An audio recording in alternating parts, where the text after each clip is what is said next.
형제가족 여러분 안녕하세요. 오늘은 5월 10일 목요일 탐욕은 영적 눈을 흐리게 합니다 라는 제목으로 베드로후서 2장 15절부터 22절까지를 묵상합니다. 15절, 그들이 바른 길을 떠나 미혹되어, 그들이란 어저께 묵상에 나온 거짓 교사들을 얘기합니다. 그들이 진리를 떠나 비진리를 택하고 그 이유는 뭐냐면 자기의 이익과 탐심과 욕심과 욕정에 따라서 그 모든 야욕들을 채우기 위해서 하나님의 주인의 삶을 거부하고 자기가 주인의 삶을 살기로 결단합니다. 그래서 바른 길을 떠난 거예요. 바른 길을 택하면 하나님의 주되심을 인정하고 순종하고 살아야 되기 때문에 그것을 거부한 것이죠.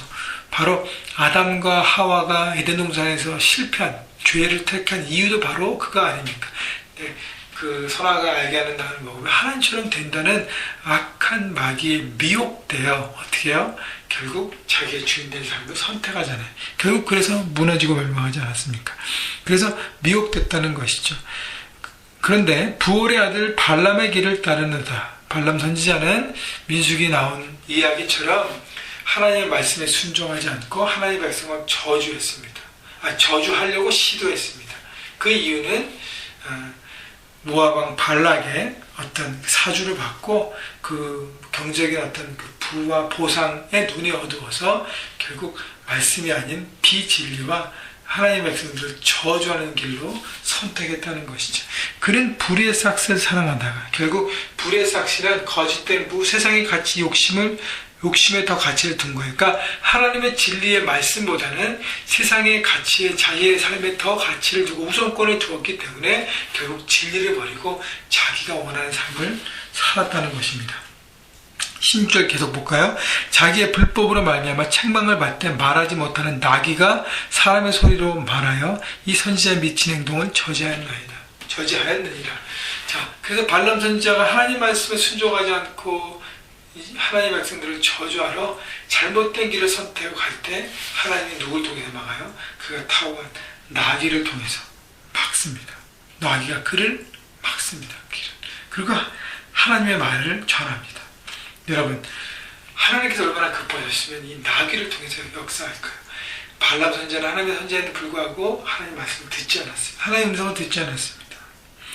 왜냐하면 자기 욕심이 꽉 차있는 인생은 하나님의 음성이 들리지가 않습니다. 그래서 우둔하고 하드한 길로 가게 될 수밖에 없어요. 그래서 하나님은 사람보다 더 우둔한 나귀를 통해서 깨닫게 하시는 것입니다. 여기 보면 선지자는 미친 행동을 저지하였다. 하나님 말씀에 순종하지 않고 자기 길로 가는 것을 미친 행동이라고 합니다. 여러분, 우리도 제정신이 아니고 제정신이 아니게 될 때 뭐냐면 내 욕심에 빠져서 짐승처럼 행동하고 살 때는 우리는 미친 사람이라고, 미친 행동이라고 할 수 있습니다.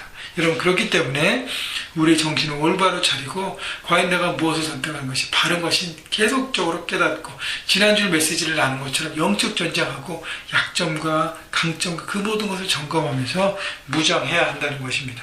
17절, 이 사람들은 물 없는 샘이요 광풍에 밀려가는 안개니 그들을 위하여 캄캄한 어둠이 예비되어 있나니. 물 없는 샘이라는 것은 메마른 삶, 생명 없는 인생이라는 것이죠. 광풍 밀려가는 안개라는 것은 사라지는 허무한 인생이고, 그들을 위하여 캄캄한 어둠이 예비했다는 것은 결국 어두움의 인생, 소망과 빛이 없는 어둠의 인생으로 결국 마무리되어져 가는 것입니다. 누가요? 하나님이 아니라 자기 욕심대로 살아가는 인생, 세상의 가치를 내 삶의 목적을 둔 인생의 최후를 얘기하는 것입니다. 18절, 그들이 헛다는 자랑의 말을 토하며 그릇되게 행하는 사람들에게 겨우 피한 자들의 음란으로서 육체의 정욕 중에서 유혹하는도다. 이 얘기는 이방인들이 결국 자기의 삶을 겨우 이렇게 끊고 주님 앞에 나왔는데 결국 그들을 또 미혹해서 넘어지게 하는 것이라는 것이죠. 그래서 육체의 정욕과 음란으로서 유혹한다는 것은, 여러분, 우리가 하나님의 온전한 뜻 가운데 쓰지 않고 잘못된 길과 내 욕심대로 따르면 결국 그걸 통해서 다른 사람도 그걸 미혹하게 되고 넘어지게 할 수 있다는 것입니다. 19절, 그들에게 자유를 준다 해도 그 자신들은 멸망의 종들이니 누구든지 진 자는 이긴 자의 종이 됩니다. 이 얘기는요, 자세히 보면 하나님께서 우리에게 주신 자유는 그 하나님께서 우리에게 준 자유를 누려야 온전한 자유라는 것이에요. 거짓 교사들이 말하는 자유. 그래서 내 마음대로 다 할 수 있고 내가 원하는 것을 다 누리고 취하는 것은 자유가 아니라 방종이라는 것이죠. 결국 자기 인생을 망치고 가족을 망치고 주변 사람을 무너뜨리고 결국 자기까지도 무너뜨리는 결국 무너지는 삶이 된다는 것이에요. 우리에게 주신 진정한 자유는 죄에서 자유함입니다. 주님 안에서 자유가 진정한 자유라는 것을 여러분 깨달으시고 여러분 그래서 주님의 말씀에 더 귀를 기울이고 내가 욕심, 내 탐욕에 붙잡히면 내 영적인 눈과 내 시선과 내 판단과 이 모든 것들이 흐려짐을 여러분 깨달으시고 여러분 하나님 안에서만 자유가 있는 것을 생각하시고 믿음으로 나가십시오.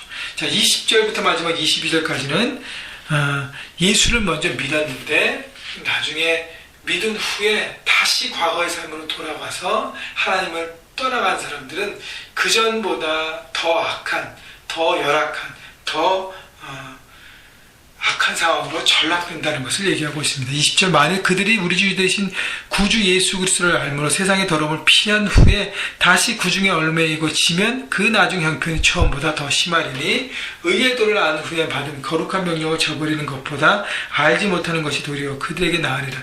차라리 예수를 모르고 그냥 세상의 가치 기준을 살아가는 것이 예수를 믿은 다음에 여전히 세상의 가치 기준을 사는 것보다 더 낫다는 거예요. 왜냐하면 모르기 때문에.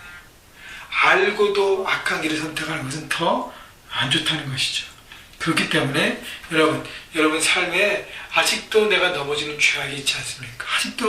아직도 해결하지 못하는 죄악들.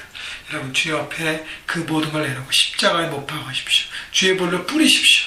간절히 기도하면서 여러분 그 부분을 돌파하십시다.